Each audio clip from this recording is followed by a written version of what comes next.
Muy buenas tardes. Muchas gracias por estar con nosotros en esta conferencia magistral en el marco de la semana de celebración del 50 aniversario de la Facultad de Economía. Nos da mucho gusto, como dijo Zoila, tener hoy de invitado especial al doctor Luis F. Aguilar Villanueva, que por supuesto todos los alumnos de la maestría y todos los alumnos de nuestra maestría han leído durante estas generaciones. En este momento le cederé la palabra a nuestro director de la Facultad de Economía para que dé la bienvenida al doctor Luis F. Aguilar y posteriormente un servidor leerá una breve síntesis curricular, reseña curricular del doctor Luis F. Aguilar.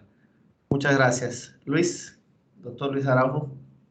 Gracias, doctor Felipe Alonso, gracias por el tiempo. Muchas gracias por invitarme a estar presente en esta conferencia tan interesante, sin duda alguna. Un saludo afectuoso al doctor Luis F. Aguilar. Un agradecimiento, doctor, por haber aceptado acompañarnos en esta semana significativa para nosotros. Son 50 años ya de existencia de esta Facultad de Economía. Un camino largo que se han dado, esperemos que sean muchos más todavía, ¿sí? Sin duda alguna. Y bueno, su presencia viene a realizar las actividades académicas de esta semana, una semana académica, una semana cultural, deportiva también, como debe ser una semana universitaria, ¿no? Sobre todo, repito, festejando los 50 años de la creación de esta facultad, y sobre todo con los temas que se abordan y que usted aborda con mucha certeza, con esa interesante punto de vista que usted tiene en este caso muy particular con la conferencia de hoy que se refiere a la democracia, ¿sí? Un tema que nos incumbe a todos los mexicanos y no de ahora, sino de siempre, realmente. La democracia es algo que se construye todos los días, eso sabemos, implica un esfuerzo de todos, de toda la ciudadanía, del gobierno, los actores económicos, actores políticos, etcétera, ¿no? Y yo creo que es necesario que los universitarios tengamos ese conocimiento, esa convicción, ¿sí? Esos antecedentes acerca de lo importante que es la democracia, pero también lo frágil que es, y hay que cuidarla también, y hay que trabajarla para que esto pueda concretarse y sea en beneficio de todos, que es lo que realmente buscamos. Nuevamente, muchas gracias, doctor Aguilar, por su participación. Y también nuevamente gracias al doctor Felipe Alonso, que fue quien gestionó esta conferencia. Agradezco mucho a Felipe su compromiso con la Facultad de Economía, con la universidad, y por haber gestionado esta conferencia tan importante para todos nosotros. Doctor Aguilar, nuevamente muchas gracias, bienvenido, está en su casa, aún en la distancia, está usted en su casa en la Facultad de Economía de esta universidad. Enhorabuena, buenas tardes. Adelante, Felipe. Gracias, Luis. Gracias, Luis. Bueno, brevemente presentaré la reseña curricular del doctor, una reseña breve, pero antes igual me uno, doctor, al director, me uno a agradecerle mucho su presencia de nuevo, realmente a distancia, como dice el director, pero la Facultad de Economía es su casa y gracias por su presencia y para realzar estos 50 años que para nuestra comunidad es muy importante, ¿no? Es una celebración para nosotros y le agradezco el tiempo que nos ha dado y nos ha aceptado esta plática. Bueno, leeré la reseña del doctor Luis Fernando Aguilar Villanueva. Él es doctor en filosofía con especialidad en filosofía política. Cursó sus estudios doctorales en la Pontificia Universidad Gregoriana de Roma y en la Universidad Estatal de Eberhard-Karlsruhe, Alemania. Es investigador nacional emérito en México. De 2006 a 2013 fue miembro del Comité de Expertos de Naciones Unidas en Administración Pública, del que fue su relator y su presidente. Actualmente es miembro del Comité Científico del CLAD, el Centro Latinoamericano de Administración y Desarrollo. Ha sido profesor de la UNAM, la UAM Xochimilco, el Colegio de México, la Universidad de Guadalajara. Como nosotros sabemos, fue uno de los principales introductores de la disciplina de las políticas públicas en los años 80 en el medio académico hispanoamericano. Es referente en cuestiones de gobierno, gobernanza, administración pública y políticas públicas. Es autor de decenas de artículos y capítulos de libros sobre temas de gobernanza, política pública y administración pública. Sus libros más recientes son La gestión del conocimiento y el gobierno contemporáneo, La gobernanza del sector público, Democracia, Gobernabilidad y Gobernanza del Instituto Nacional Electoral e INE, Gobernanza y Gestión Pública del Fondo de Cultura Económica, y los más conocidos son sus 4 antologías y estudios introductorios sobre política pública de la editorial Porrúa, publicado a fines de los 80 del siglo pasado y que, como hemos dicho, los hemos leído muy amenamente todos los egresados de nuestra maestría. Bueno, doctor Aguilar, muchas gracias y tiene usted el micrófono en este momento. Muy buenas tardes, estimadas y estimados amigos y colegas. Es para mí una distinción y un honor haber sido invitado por el doctor Luis Araujo y por el colega y amigo Juan Felipe Alonso a participar en la conmemoración académica de los 50 años de la Facultad de Economía de la Universidad Autónoma de Yucatán, que sin duda, lo digo con sinceridad, es una de las mejores universidades públicas de este país. Siendo primo hermano de los yucatecos, pues soy campechano de nacimiento, entonces tenemos amistades y rivalidades. Me es grato estar con ustedes y espero serles de utilidad. Voy a abordar un tema que creo es crucial no solo en México, sino internacionalmente, la cuestión de la efectividad de los gobiernos democráticos y también de su legitimidad. Mi intervención a lo mejor es larga, ténganme paciencia. Enviaré el texto en borrador para los que quieran leerlo y mejorarlo con sus contribuciones críticas. En la primera parte plantearé la cuestión de la efectividad del gobierno. En la segunda parte, que es como el corazón de toda la intervención, me centraré en la definición de la efectividad y de sus propiedades y de su relación con la legitimidad.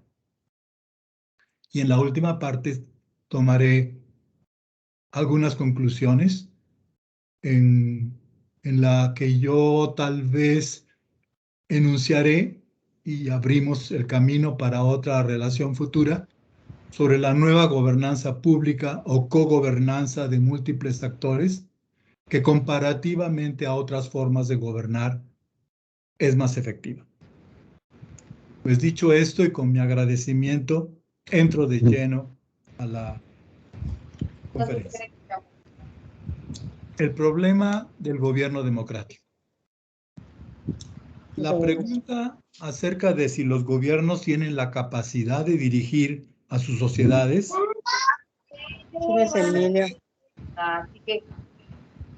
Grande, chico. Por favor, si pueden apagar sus micrófonos. Por favor, si pueden apagar sus micrófonos. Escucho un micrófono. Wow, no. La pregunta acerca de si los gobiernos tienen la capacidad de dirigir a sus sociedades, sobre si realmente gobiernan o solo lo intentan, ha sido constante a lo largo de la historia social. Aun si en estos años recientes ha alcanzado tonos críticos de decepción, crispación y escepticismo en numerosos países, hasta el punto que hoy resurge el atractivo por proyectos autoritarios con tonos populistas o no populistas. Los gobiernos democráticos, después del éxito final que tuvieron al final del siglo, recordemos nuestros años de la transición democrática, no atraviesan su mejor momento en numerosos países. Reproducen las fallas institucionales de los pasados regímenes autoritarios y parecen estar o están efectivamente rebasados por los problemas que ocasionan los cambios tecnológicos, económicos, culturales en curso y por los problemas planetarios actuales como la crisis climática y la pandemia. Es incuestionable el triunfo y la superioridad de los regímenes democráticos sobre los regímenes autoritarios. Y es incuestionable su triunfo en el terreno de los valores humanos y de los valores políticos. Pero paradójicamente, no en la dimensión de los resultados sociales. El gobierno democrático no ha acreditado aún suficientemente que posee la capacidad de resolver problemas públicos desestabilizadores y contribuir a crear futuros sociales de vida de mayor calidad y universalidad, lo cual ha ocasionado frustración y desencanto en los países de las democracias recientes e inconformidades, movilizaciones críticas y cuestionamientos en las democracias establecidas. La democracia ha ganado en el terreno de los valores humanos y políticos, pero no ha podido acreditar su triunfo en el terreno de los resultados sociales. ¿Gobiernan los gobiernos? ¿Gobiernan los gobiernos? ¿Cuáles son los asuntos públicos que gobiernan? Que más o menos gobiernan bien. ¿Cuáles son los asuntos que no gobiernan y al parecer no podrán gobernar? Peor aún, ¿en cuáles asuntos los gobiernos democráticos son más bien la causa del desgobierno y generan situaciones de ingobernabilidad? La cuestión política actual, no solo en México, se ha desplazado de la legitimidad política del gobernante, que el régimen democrático y el Estado de Derecho resuelven muy bien, hacia la cuestión efectiva, hacia la cuestión de la efectividad directiva del gobierno democrático legítimo. Ha habido un desplazamiento de la atención académica y de la atención cívica, de la legitimidad política hacia la efectividad directiva del gobernante legítimo. Dicho de otro modo, la atención cívica y académica se ha desplazado del gobernante hacia la gobernanza, hacia el proceso de gobernar.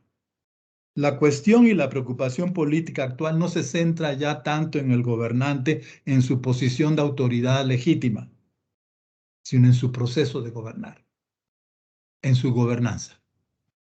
Lo que nos inquieta, preocupa, sobre la que tenemos dudas y cuestionamientos es en la capacidad directiva del gobernante legítimo, no en la legitimidad de su posición de autoridad.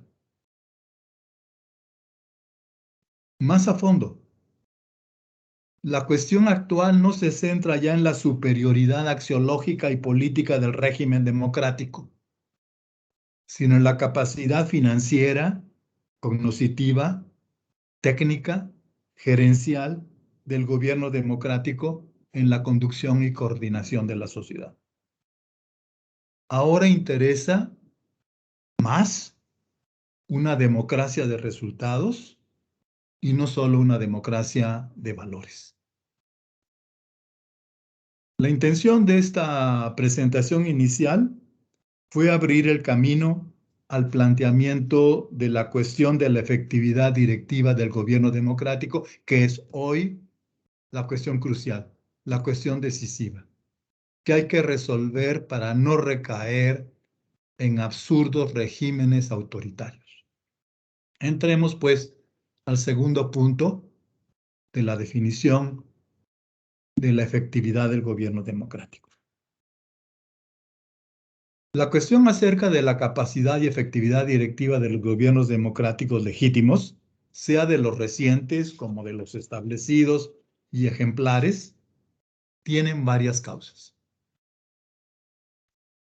Unas causas son endógenas y otras causas son exógenas. Las causas endógenas tienen que ver con las fallas del gobierno, con sus fallas institucionales,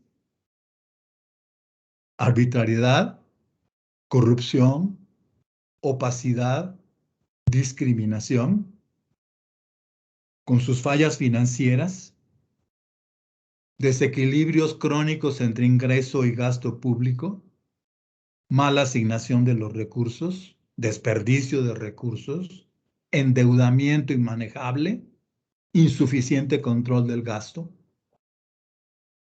También tiene que ver con sus fallas administrativas, tamaño costoso e innecesario de las entidades, ineficiencias de sus procesos, incompetencia de su personal, irregular calidad del servicio público, control defectuoso del gasto público y con sus deficiencias de representatividad política, que es selectiva, que incorpora las demandas y expectativas de determinados sectores de ciudadanos y excluye o menosprecia las demandas de otros sectores. Entonces, endógenamente, las causas de la preocupación, dudas o más radicalmente escepticismo sobre la capacidad y efectividad directiva de los gobiernos democráticos son sus fallas. Fallas institucionales, fallas financieras, fallas administrativas y fallas políticas de representatividad. Pero otras causas son exógenas al gobierno y no solo al gobierno, sino al Estado mismo. ¿Cuáles son? Las que conocemos, ¿no? Las transformaciones tecnológicas, económicas, sociales, culturales, que están en curso. Apertura y globalidad de la economía de mercado con cadenas transnacionales de suministro y de generación de valor. Predominio del capital financiero. Digitalización de la producción, del comercio y de la administración. Digitalización que impacta el empleo y los perfiles laborales. Expansión de la conectividad, con la aparición de redes sociodigitales de cobertura mundial que han transformado la comunicación social. Más preocupante, la creciente individualización. La creciente individualización de los miembros de la sociedad con pérdida de identidades y pertenencias sociales, con erosión del capital social, familiar, barrial, local, regional. El descentramiento de la sociedad.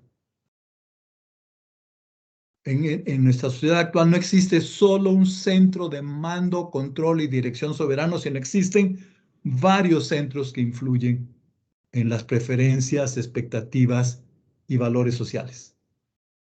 Las reivindicaciones de equidad o paridad de género.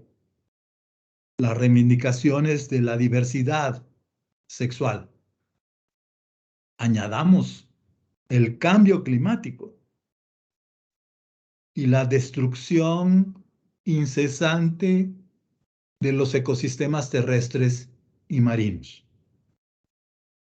Además, todos estos hechos son transterritoriales, son transnacionales, traspasan la demarcación de los gobiernos territoriales locales y de los mismos estados nacionales y rebasan las atribuciones, facultades, recursos y poderes de los gobiernos territoriales y de sus comunidades.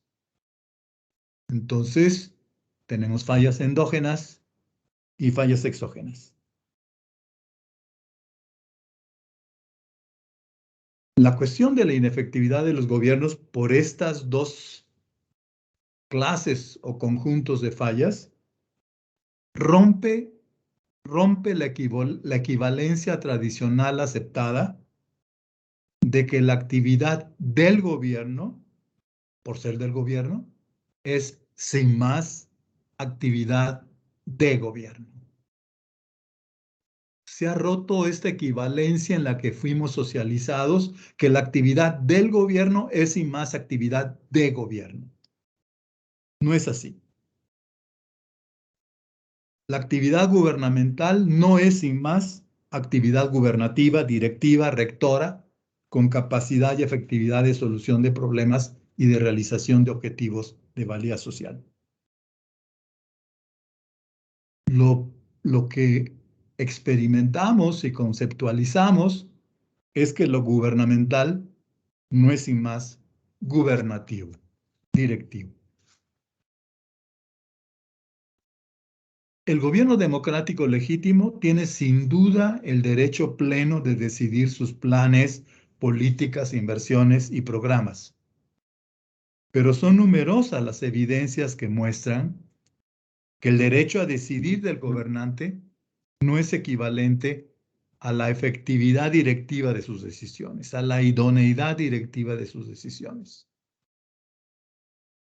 En la interpretación de los sujetos sociales, eso significa, importante para nuestra discusión, significa que la legitimidad directiva y la efectividad directiva son dos cualidades o dos atributos diferentes del gobernar y corresponden a dos lógicas o dos racionalidades diferentes. Los dos atributos o racionalidades son sin duda componentes esenciales de la misma acción de gobernar, que por un lado es y debe ser una acción legítima, por lo cual se exige que sea acorde con los valores, principios y leyes que regulan la vida asociada, pero por otro lado es y debe ser una acción eficaz, que para ser tal procede en conformidad con los conocimientos y las tecnologías que están en uso en la sociedad. Los dos atributos o las dos racionalidades se relacionan, se enlazan, se complementan en la acción de gobernar, pero no se incluyen recíprocamente. Esto es una afirmación a debatir. Legitimidad y efectividad se relacionan, se enlazan y se complementan, pero no se incluyen recíprocamente. La legitimidad del gobernar es fundamental, pero si el gobierno legítimo no ofrece resultados de valor para los ciudadanos, es muy probable que el gobierno sea considerado y no se le considere un buen gobierno. La efectividad tiene cualidades, propiedades, requisitos diferentes a los de la legitimidad. Regresaré más tarde sobre este punto. Pero para avanzar en la respuesta de la relación entre legitimidad y efectividad, conviene preguntarnos qué entender por legitimidad del gobierno. ¿Qué entender básicamente por legitimidad del gobierno? Legitimidad es el concepto que hemos construido para denotar que el cargo y la actuación del gobernante tienen la aceptación de la sociedad. La legitimidad de la autoridad del gobernante consiste en su aceptabilidad social, en ser socialmente aceptado. Se relaciona con la posibilidad de que los miembros de la sociedad reconozcan y acepten la necesidad e importancia de una figura de dirección general de la sociedad, sea personal o sea colegiada, que tiene la facultad de asegurar la vigencia de los valores, principios y normas de la vida en común y definir los objetivos de valía social según las contingencias sociales y saber realizarlo. Entonces, legitimidad significa aceptabilidad social. Max Weber dijo que legitimidad significa la creencia social. Es una creencia social que considera que se requiere un agente de dirección de la sociedad, que los que ocupan ese cargo han sido legalmente instaurados y actúan correctamente conforme a los principios, normas legales y reglamentos de la vida en común. Entonces, legitimidad es un concepto que hemos construido para denotar la creencia social de la sociedad en la necesidad, conveniencia y validez de la autoridad que nos gobierna. La aceptación social, pues la aceptabilidad social, se sustenta ¿en qué? En un sistema de valores. En un sistema de valores acerca de la existencia humana y de la vida asociada, que las sociedades han producido y validado a través de mitos, creencias religiosas, narraciones históricas y argumentaciones racionales, en los que sus miembros han sido socializados y que son el cimiento, este sistema de valores en el que descansa la unidad y estabilidad de su coexistencia. La legitimidad entonces comprende una triple aceptación social. La aceptación del sistema de valores de la sociedad, que ha motivado a los individuos a vivir en sociedad y es el fundamento de las leyes que regulan las relaciones interpersonales e intergrupales. La segunda aceptación es la aceptación de la posición de autoridad de un individuo o de un grupo de individuos que se considera necesaria, indispensable, para asegurar que los valores y principios, el sistema de valores de la sociedad sea respetado y que las transgresiones disruptivas sean castigadas, de modo que la vida en común sea estable, segura y agradable.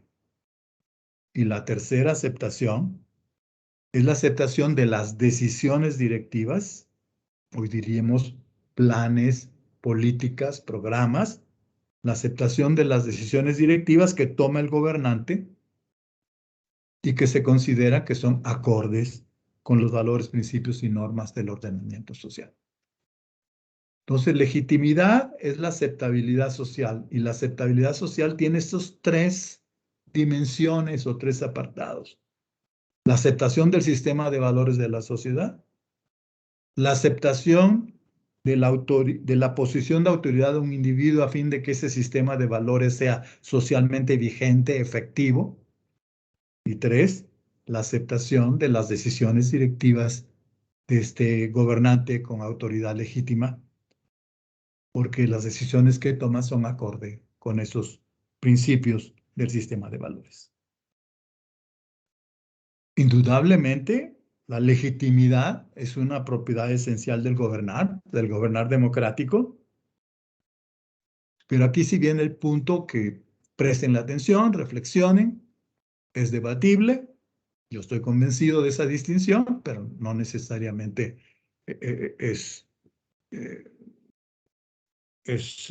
digamos, totalmente cierta, es debatible, pues.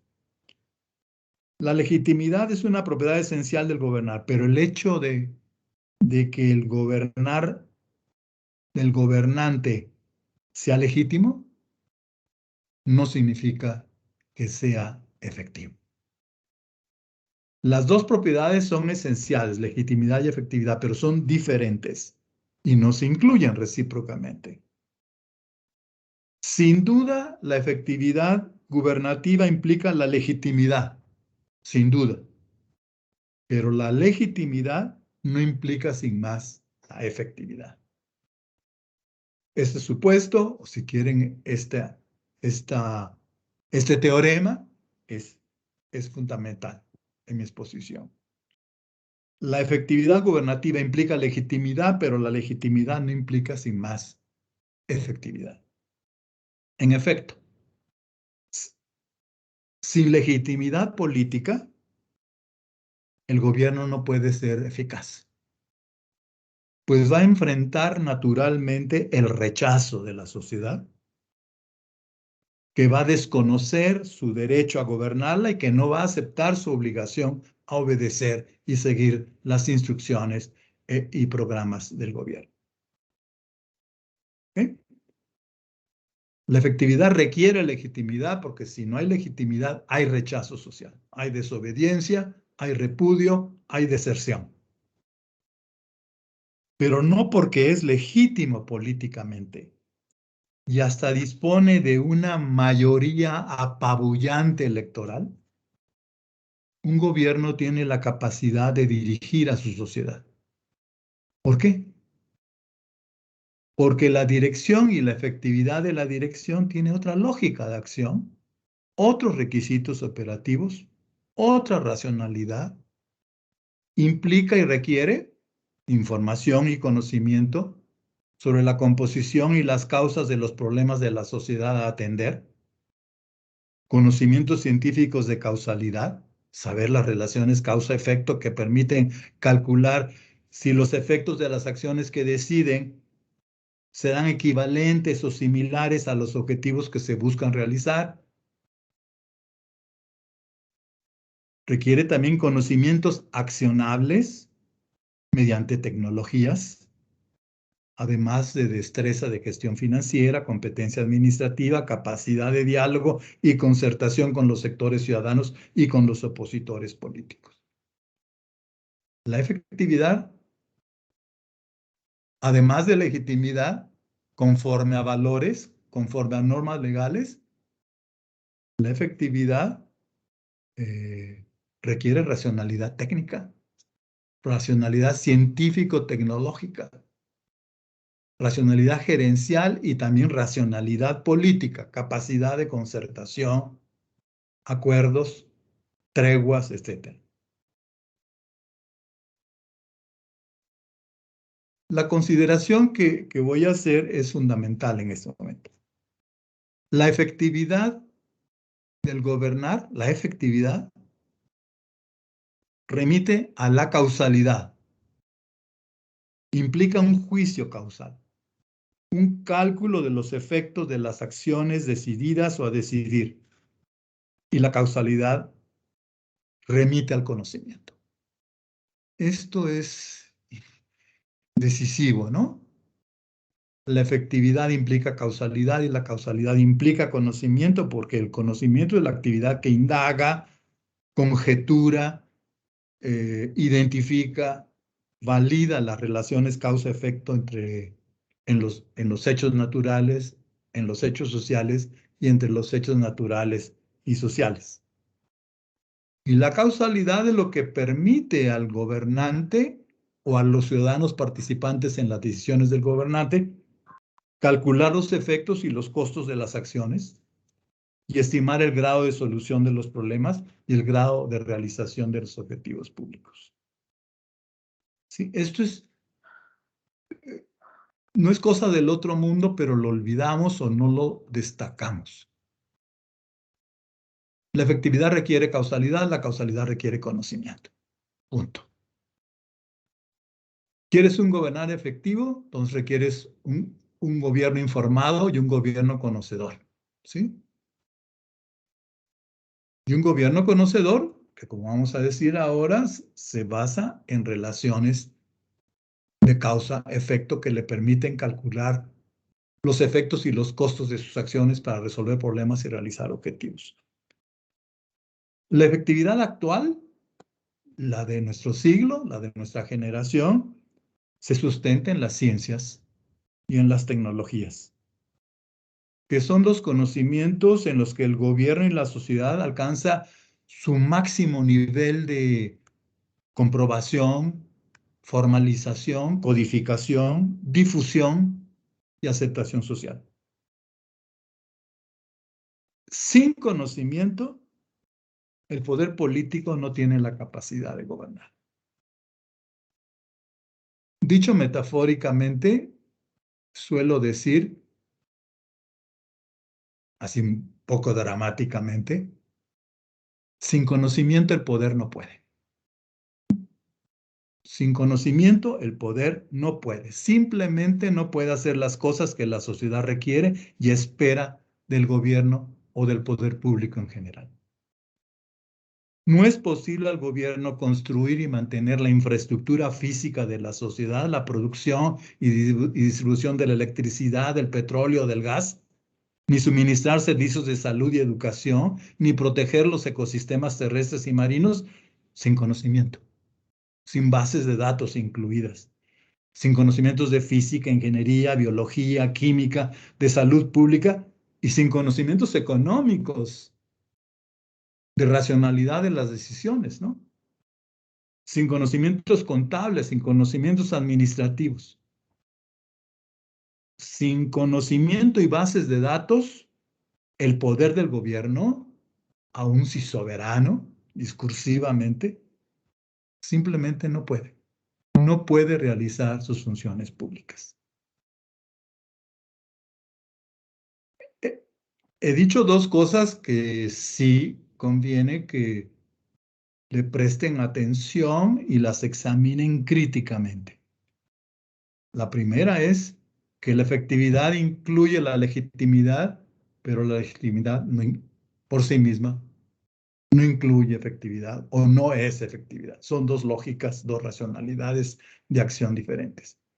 Y la segunda es lo que acabo de decir. Efectividad implica causalidad, causalidad implica conocimiento, por lo cual el poder político no puede cumplir sus funciones públicas sin bases de datos, sin información y sin conocimiento.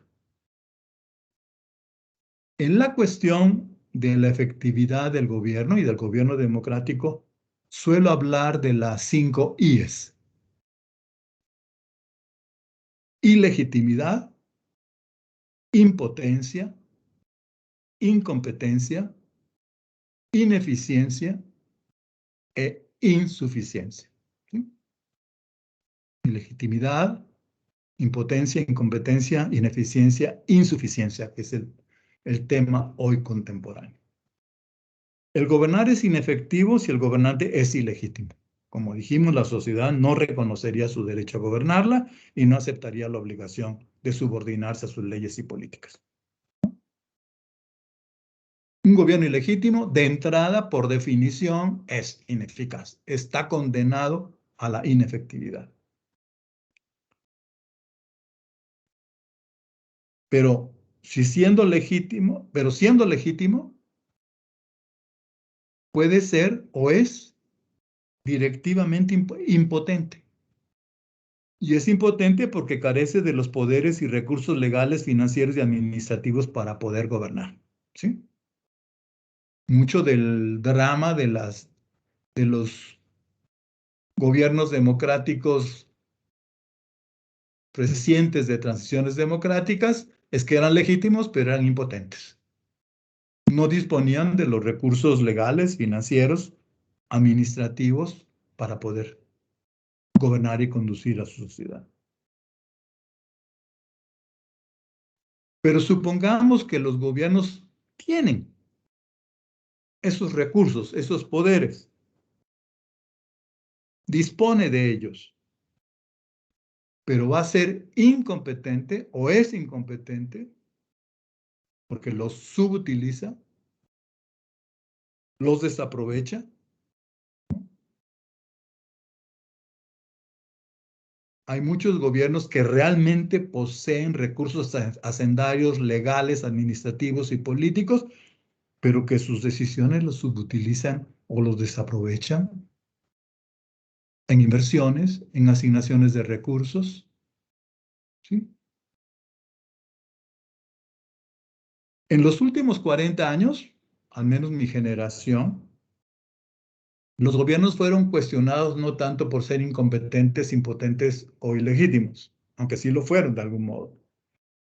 Pero en los últimos 40 años más bien fueron cuestionados por su ineficiencia directiva, por su ineficiencia, ¿no? Por los costos innecesarios y desmesurados que tenían sus entidades y programas y sus resultados sociales reducidos o nulos.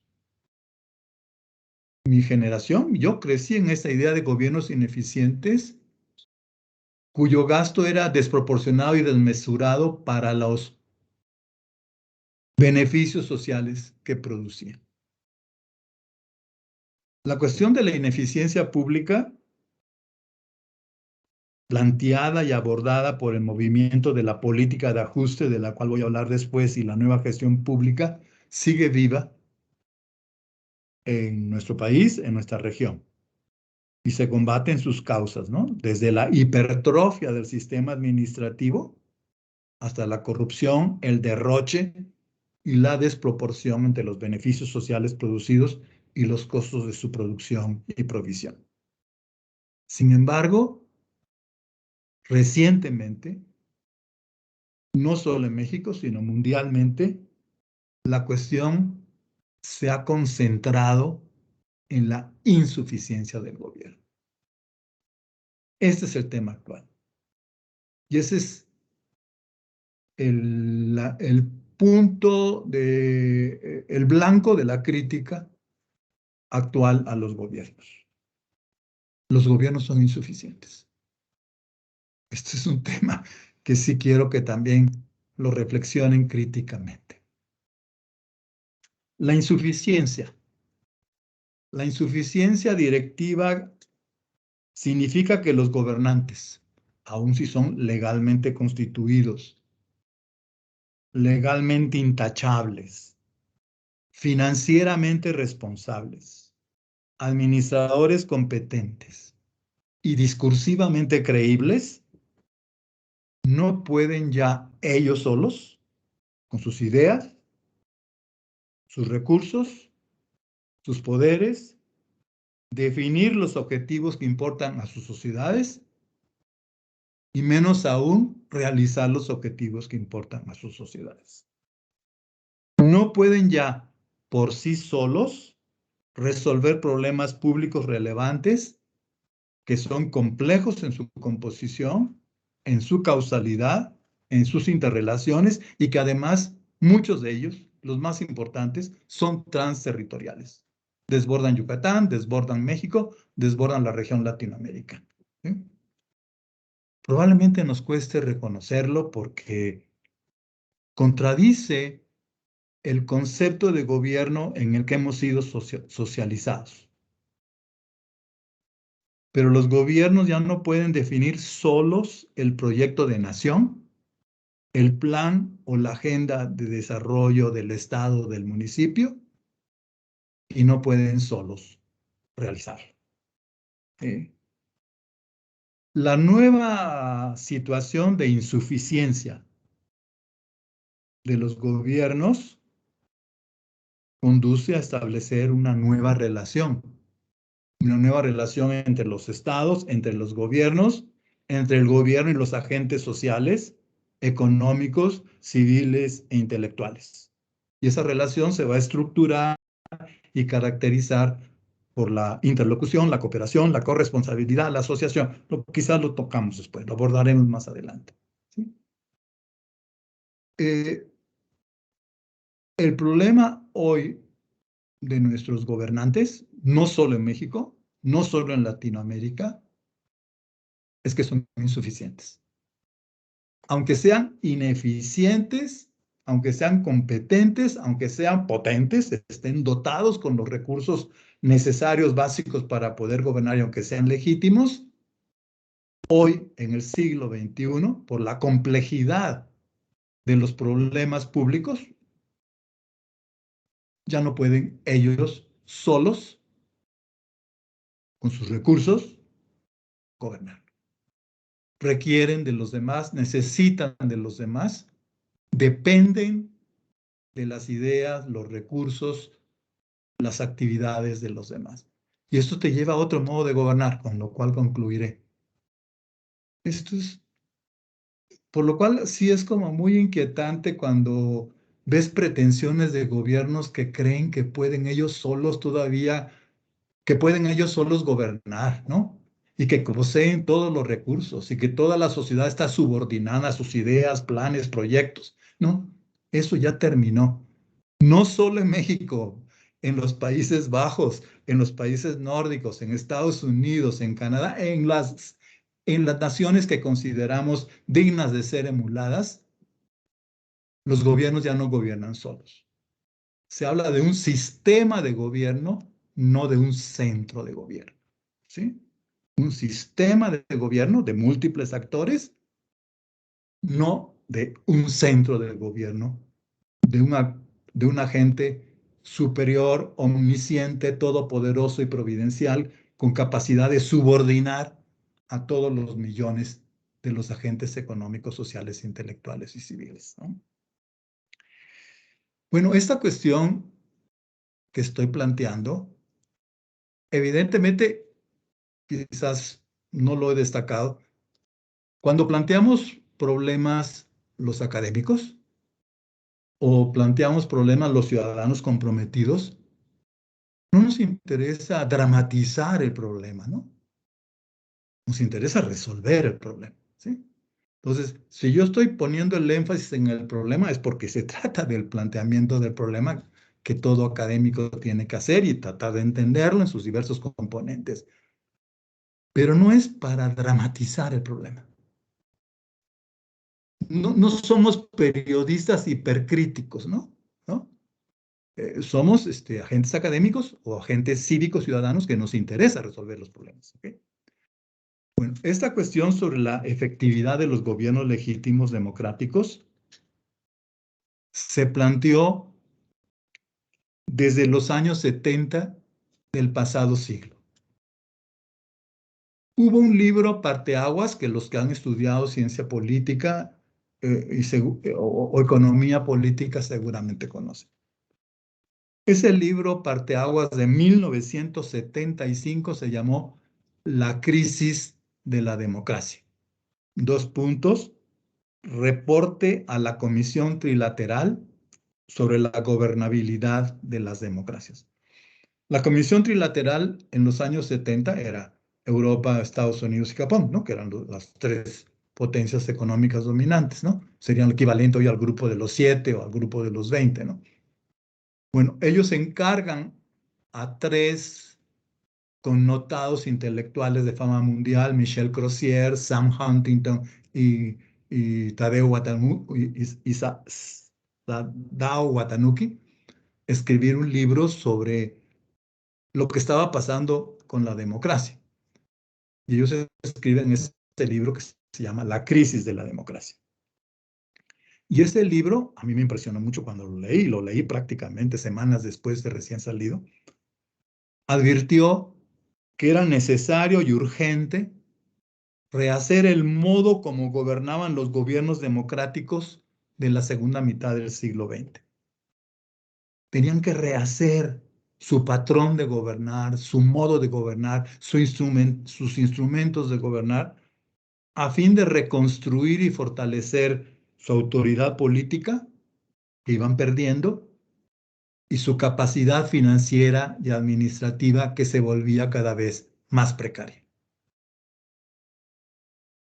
Después de los llamados 30 años gloriosos de la posguerra en Europa, y en nuestro caso, después de los años del desarrollo,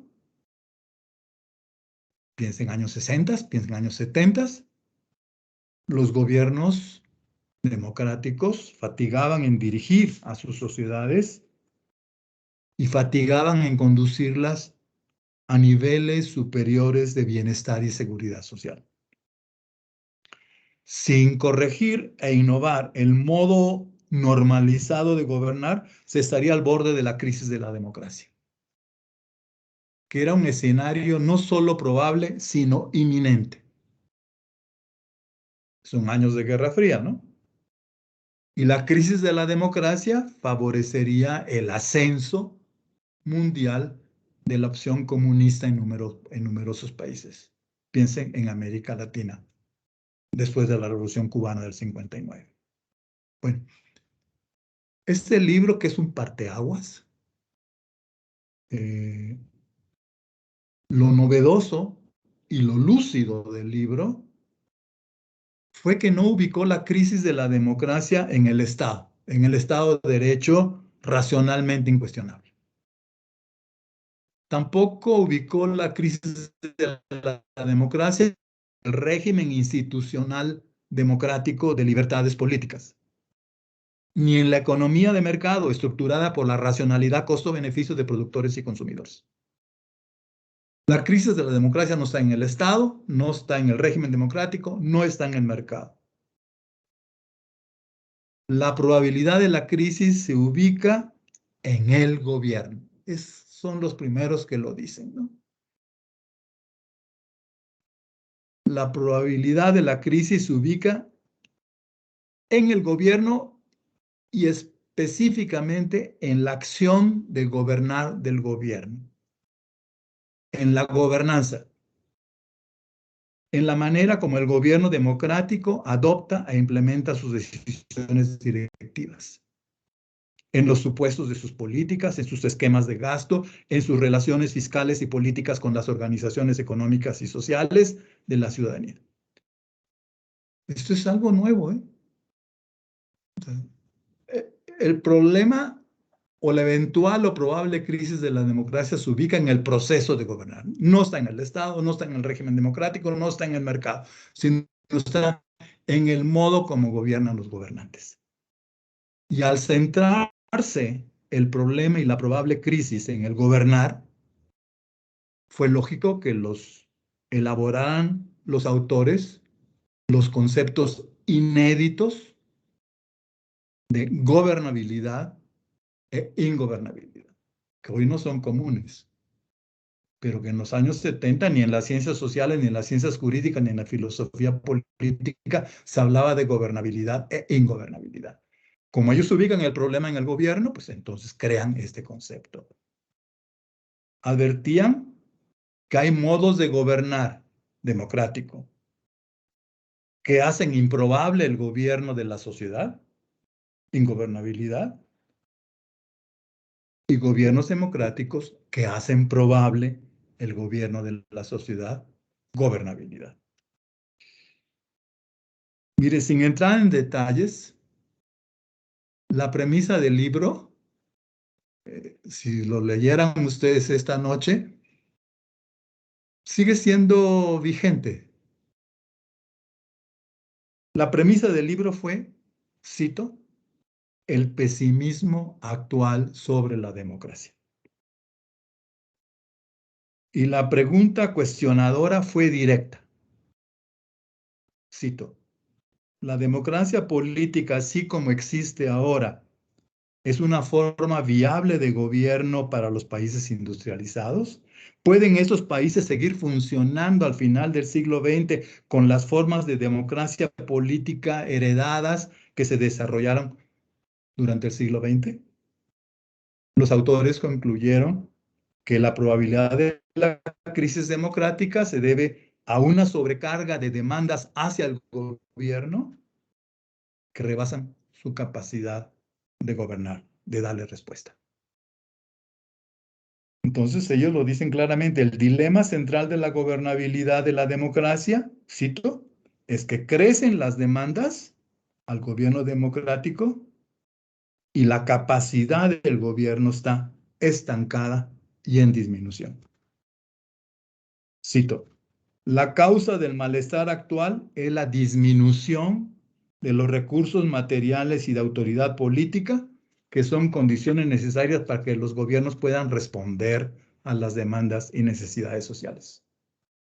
La conclusión, página 170, es que hay carencia de recursos y carencia de autoridad. Como que uno puede hacer comparaciones, ¿no?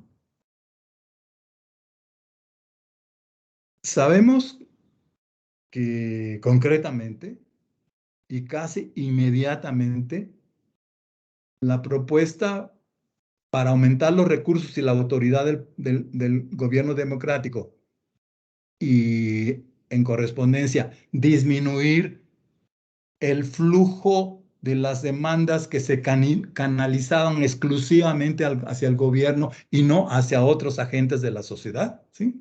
Sí, esto es muy interesante. La propuesta para incrementar los recursos fiscales, legales, y la autoridad del gobierno y disminuir el exceso, el tsunami el flujo de la demanda social exclusivamente hacia el gobierno, sin tomar en consideración que su demanda podía ser satisfecha por otros canales y otros agentes sociales, fue lo que conocemos la política de ajuste. ¿Sí? La política de ajuste que no solo en México, por fuerza o de gana, o de buena gana, o por fuerza, los estados empezaron a realizar en los años 80. Ajuste entre el ingreso y el gasto público. No puedes gastar más de lo que realmente estás teniendo como ingresos, lo cual te lleva a precariedad, déficit y endeudamiento, ¿sí? Y más en el fondo, tienes que ajustar la regulación estatal con las libertades de mercado. No solo un ajuste entre ingreso y gasto, sino un ajuste entre regulación estatal y libertad de los mercados. Y esto es lo que ya hemos llamado el consenso neoliberal, que ha sido dominante o preponderante en los últimos 40 años de los estados y de nuestras vidas. Ok, esto fue la política de ajuste, que fue el consenso dominante en estos últimos 40 años. Sin embargo, un bonito sin embargo, en paralelo, intelectuales y políticos de algunas naciones, europeas particularmente, no americanas ni angloamericanas, europeas, comenzaron a concebir y justificar otra relación entre el Estado y los mercados, entre el gobierno y las organizaciones de la sociedad civil. Una relación que llamaron bidireccional, de ida y vuelta,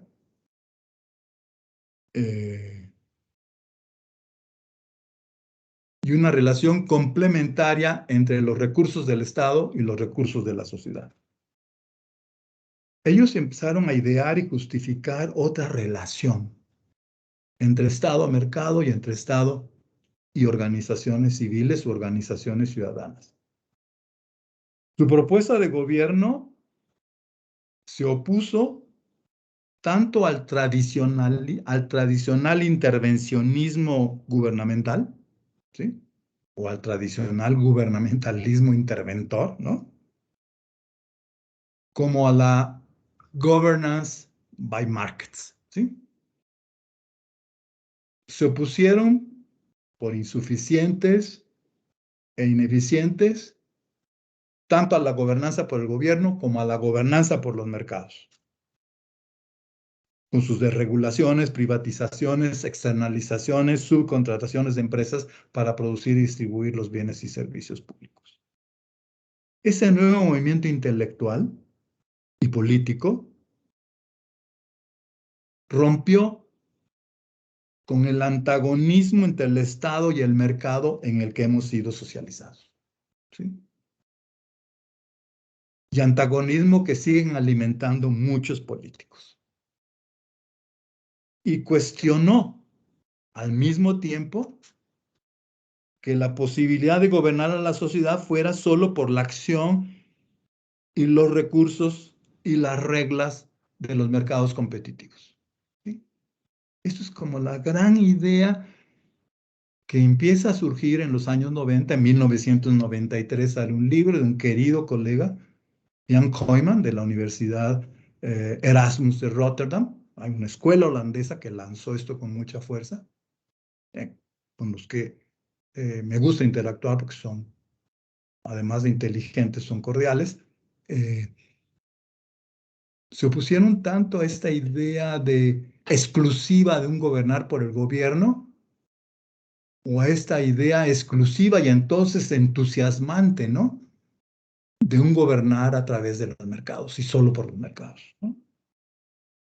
Entonces ellos tuvieron muy claro que el gobernar efectivo, el socialmente exitoso y satisfactorio, requiere más agentes que el agente gubernamental y más recursos que los recursos gubernamentales.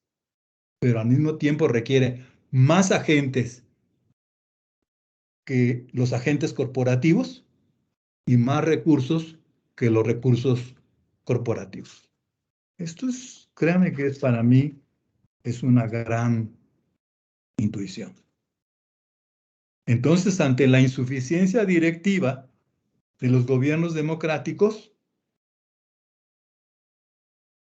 si querían gobernar por el gobierno, querían gobernar por los mercados, propuso movilizar e integrar todos los recursos existentes en la sociedad. Los de la legislación, los del poder político, los de la productividad e innovación de los mercados, los del conocimiento de los centros educativos y de investigación, los vínculos morales y afectivos de las organizaciones familiares y civiles, y favorecer su intercambio, su coordinación y su cooperación.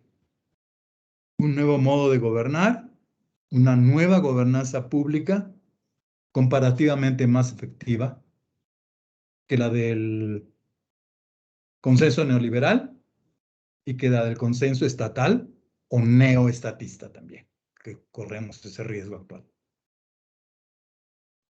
La Real Academia Española me sorprendió cuando en el 2001 ofreció una nueva definición de gobernanza. Desde el siglo XIX, cuando apareció el primer diccionario, o el XVIII, perdón, cuando apareció el primer diccionario de la Real Academia Española, dijo, gobernanza es la acción y el efecto de gobernar o gobernarse de una persona, una comunidad o de la sociedad toda.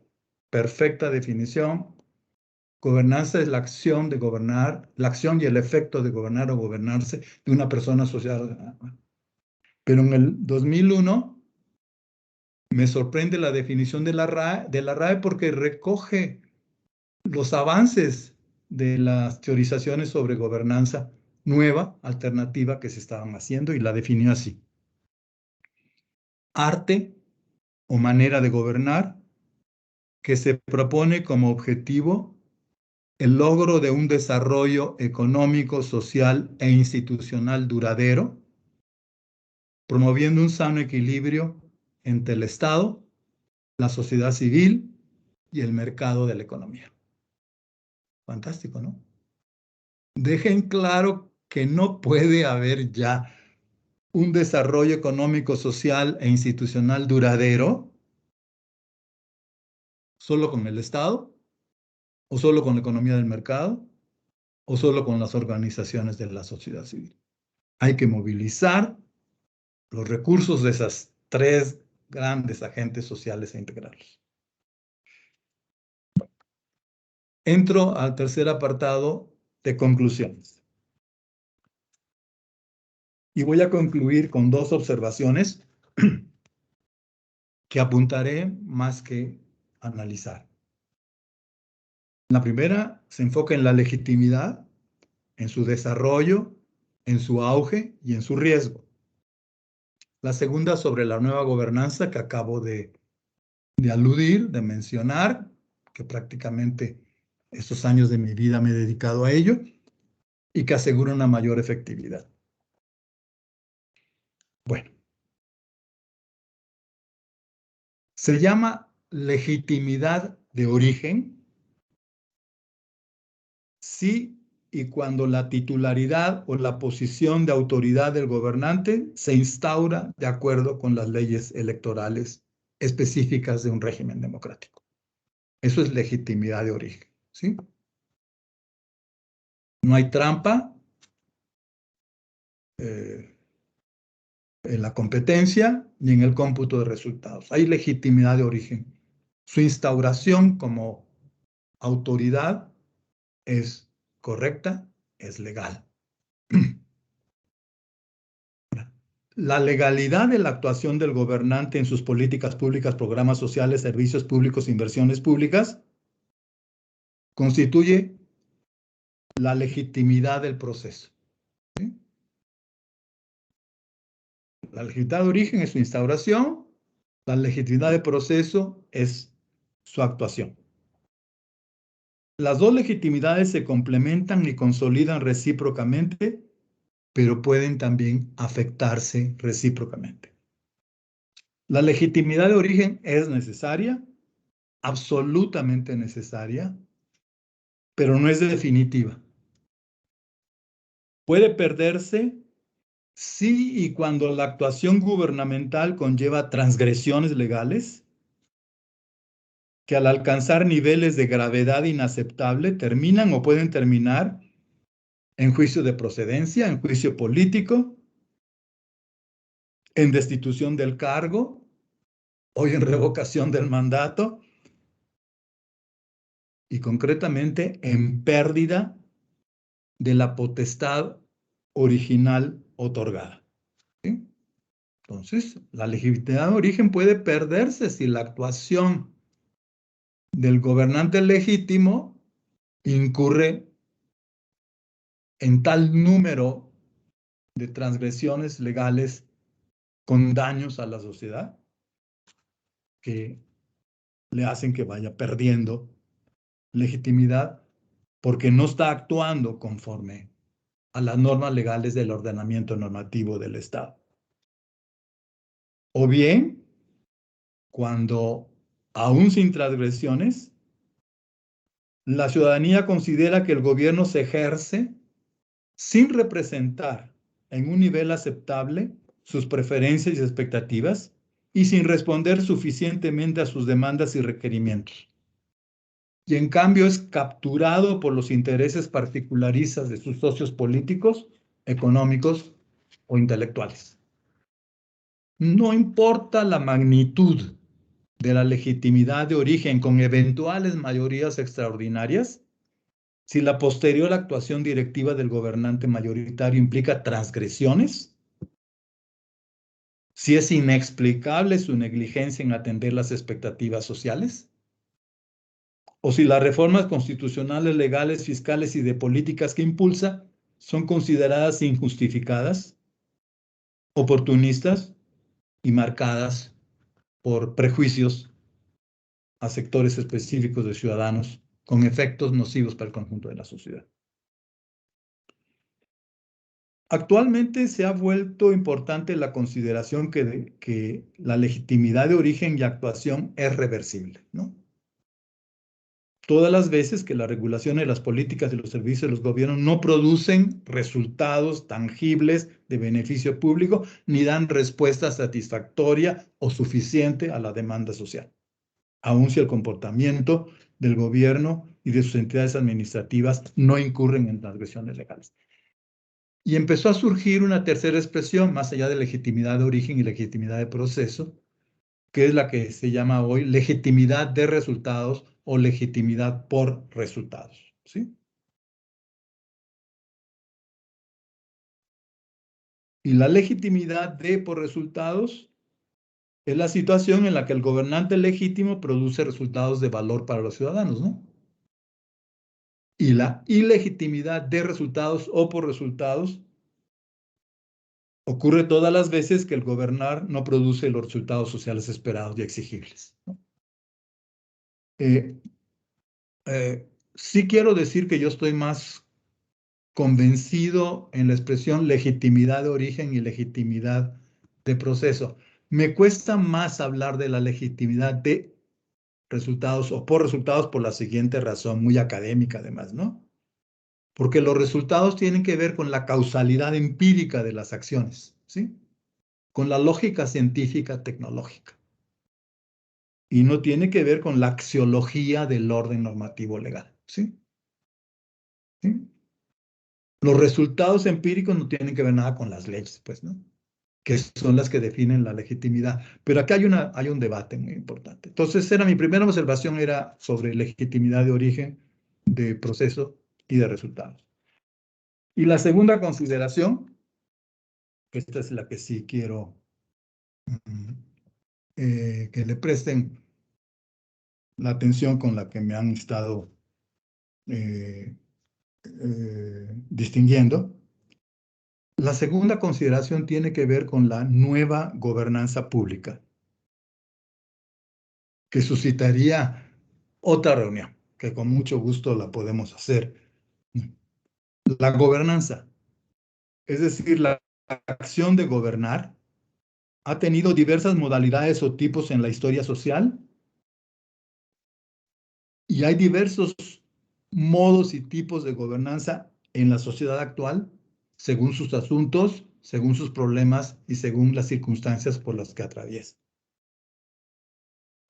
Se habla de 4 tipos.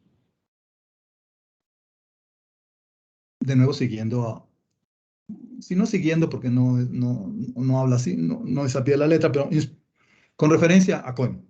Hay 4 tipos o modos de gobernanza. La gobernanza por el gobierno. La gobernanza por autogobierno de la sociedad. La gobernanza subsidiaria y la gobernanza por cogobierno, que también se le llama cogobernanza. ¿Sí? Este nuevo modo de gobernar por cogobierno o cogobernanza es un modo colaborativo, compartido, asociado entre muchos agentes públicos, muchos agentes privados y sociales. Y especialmente es el modo de gobernar entre varios gobiernos particulares nacionales e internacionales y entre los gobiernos y la ciudadanía. Ciudadanía que está presente en empresas económicas, en organizaciones civiles, en centros de conocimiento. Este modo colaborativo, compartido, asociado de múltiples actores es lo que se ha llamado gobernanza por cogobierno o cogobernanza. Es lo que dije antes, se gobierna más en modo de un sistema de gobierno que en modo de un centro de gobierno único y soberano. Lo que quiero poner a su consideración, que son 3 los factores causales que están al origen de la cogobernanza multiactor y de su superior efectividad directiva respecto de otros modos de gobernar. Esos 3 factores o 3 condiciones causales son la complejidad, la insuficiencia y la interdependencia que caracteriza al sistema social contemporáneo. Complejidad, insuficiencia e interdependencia son las referencias, las causas y los componentes del gobernar actual. Desconocer esta tríada conceptual y real te lleva a un concepto simple del gobernar. Y un gobernar simple va a ocasionar ingobernabilidad. Explico rápidamente, podemos entrar en otra ocasión más en detalle con esto. La complejidad de la realidad y los hechos sociales actuales que observamos, vivimos y experimentamos son efecto del entramado de las interdependencias que los actores del sistema social, sean públicos como privados, han establecido. Ya han tenido que establecer esas relaciones de interdependencia recíproca por la insuficiencia de sus recursos, que les impide realizar los objetivos y proyectos de su interés, sea que su interés sea interés público o interés privado. Esta afirmación es central.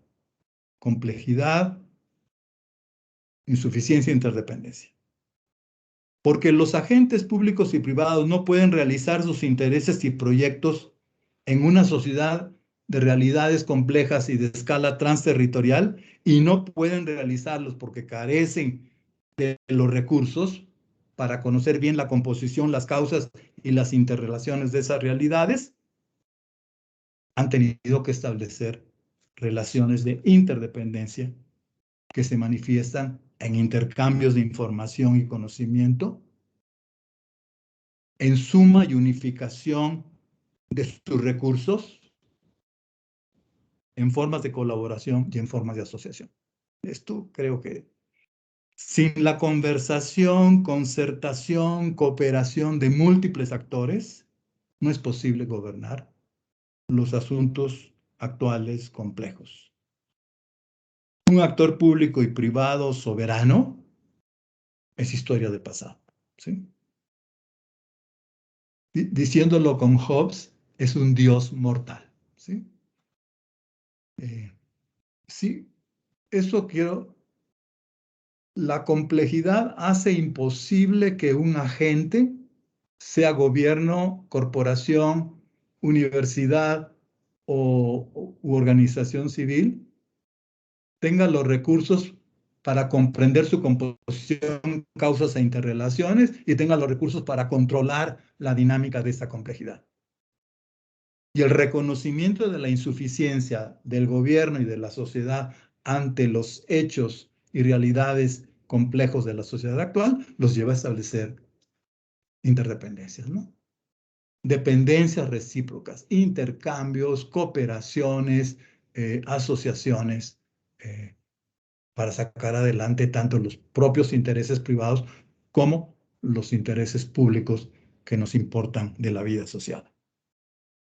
En suma, el entrelazamiento de la complejidad multidimensional, multifactorial, multirelacional, la insuficiencia de los recursos de los agentes públicos y privados para manejar la complejidad y por ende sus relaciones de interdependencia son la base de la formación y afirmación del cogobierno o de la cogobernanza, y es esta la que en este momento, ante la complejidad de los asuntos que vivimos, que nos afectan, que nos preocupan, la que la hace superior comparativamente a la vieja gobernanza por el gobierno. Bueno, pues eso es lo que quise decirles. Agradezco mucho su atención y espero haberles sido de utilidad. Y quedo a sus órdenes. Muchas gracias, doctor.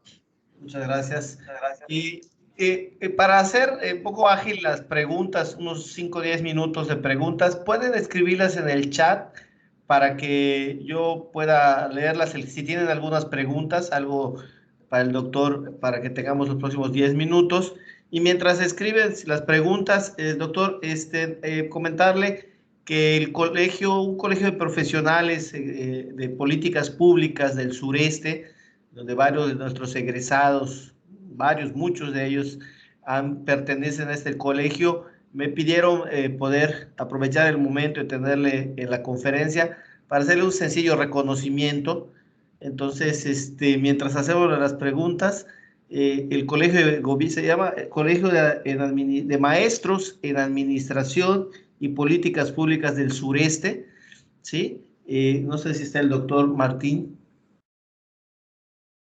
por allá. Buenas noches. Hola Martín, permíteme. Ya lo veo, está aquí. Sí, ya lo puse en primer plano. Si te parece, doctor Martín, te comparto en la pantalla el reconocimiento para que usted hagas entrega. Gracias, por favor, doctor Felipe. Okay. Buenas noches, doctor Luis Fernando Aguilar Villanueva. Pues en el marco de esta de 50 años de la Universidad Autónoma de Yucatán, tengo pues la alta dirección de entregarle en nombre de los que integramos el Públicas del Sureste, pues el presente reconocimiento expreso textualmente por sus políticas públicas, gobernanza y la nueva gestión pública en Iberoamérica. Enhorabuena, maestro, doctor, gracias.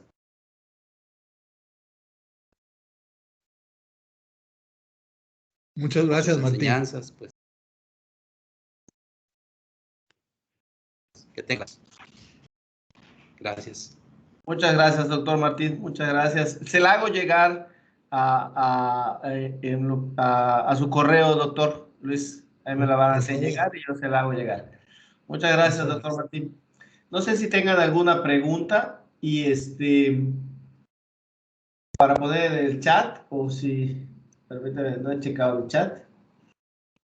O si no hubiera ninguna pregunta.